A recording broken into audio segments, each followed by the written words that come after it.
కార్మిక క్షేత్రమైన పారిశ్రామిక ప్రాంతంలో శుక్రవారం ముక్కోటి ఏకాదశి పర్వదిన వేడుకలు వైభవంగా జరిగాయి. భక్తజన సందోహంతో ఆలయాలన్నీ కిటకిటలాడాయి. ముక్కోటి ఏకాదశి పర్వదినాన్ని పురస్కరించుకుని గోదావరికని కోదండ రామాలయంలో ప్రత్యేక కార్యక్రమాలు నిర్వహించారు. వేద పండితులు మధుసూదనాచార్యులు శశిధరాచార్యుల నేతృత్వంలో ఉదయం 3 గంటల నుండి పారాయణం, స్వామివారికి అభిషేకం, ఆలయం ఆవరణలో పల్లకి సేవను నిర్వహించి భక్తులకు ఉత్తరద్వార దర్శనం కల్పించారు. భారీగా తరలివచ్చిన భక్తులకు ఎలాంటి అసౌకర్యాలు కలగకుండా ఈవో ముద్దసాని శంకరయ్య సారథ్యంలో అన్ని రకాల ఏర్పాట్లు చేపట్టారు.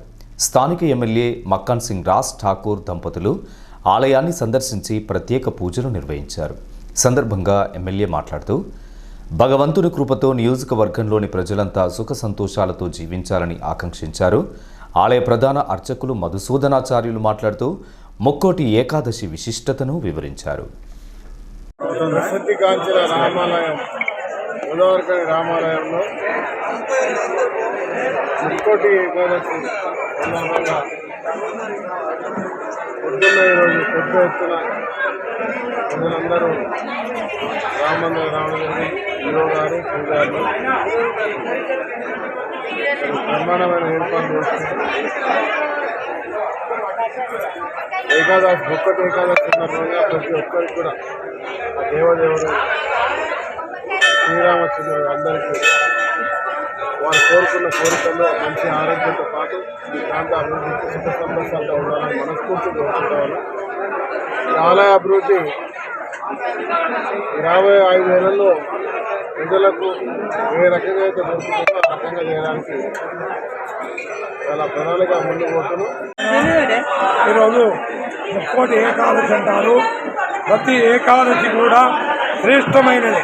అందులో ఈరోజు మనకు ముక్కోటి దేవతలు ఉత్తరద్వార గుండా స్వామివారిని దర్శనం చేసుకొని వారి యొక్క మనో అభీష్టములను నెరవేర్చుకుంటారు. కాబట్టి మనమందరం కూడా ఈరోజు పాతకాలంలో వచ్చేసి స్వామివారిని దర్శించుకొని వారి ఆశీస్సులు మనం తీసుకున్నాం.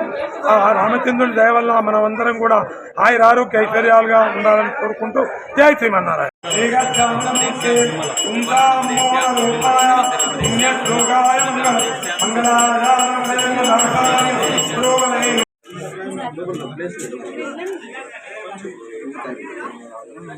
ద్వారా మనందరి రామచంద్రుని ఆశీస్సులు నుండి ఉన్నత పదవి కలగాలని కోరుకుంటూ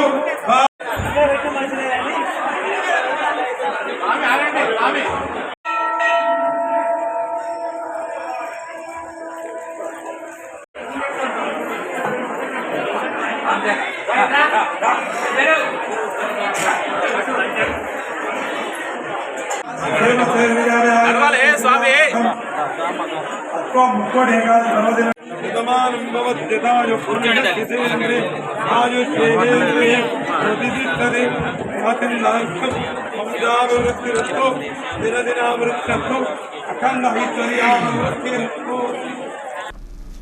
అలాగే సుందిళ్ల లక్ష్మీ నరసింహస్వామి ఆలయంలో ముక్కోటి ఏకాదశి వేడుకలను వైభవంగా నిర్వహించారు.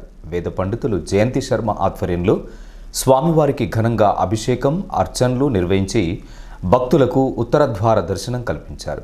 పరిసర ప్రాంతాల నుండి భక్తులు భారీ సంఖ్యలో తరలి రావడంతో ఆలయంలో ఆధ్యాత్మిక సందడి నెలకొంది.